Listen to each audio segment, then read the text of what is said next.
একজন মা কতটা কষ্ট পাইলে, কতটা অসহায় হইলে সন্তানের জন্য এভাবে হাহাকার করতে পারে। বলতেছে ১ বোতল বিষ এনে দেন, বিষ। কেন বলতেছে আজকে?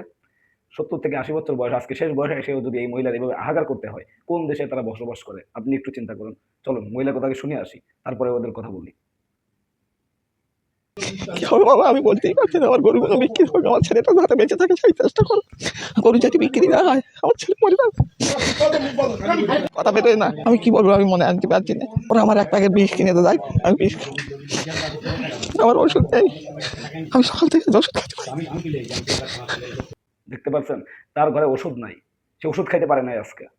তার কি অবস্থা? সে গরুগুলা বিক্রি করে সে ওষুধ খাইতে পারতেছে না। তার সন্তান গরুটা বিক্রি করতে পারতেছে না।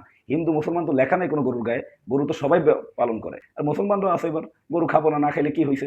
দেব না কুরবানি, ছাগল কুরবানি করব প্রয়োজন হইলে। আজকে দেখেন কি একটা অবস্থা। ভিডিওটা বেশি করে শেয়ার করে দেবেন। সবাইকে দেখার সুযোগ করে দেবেন।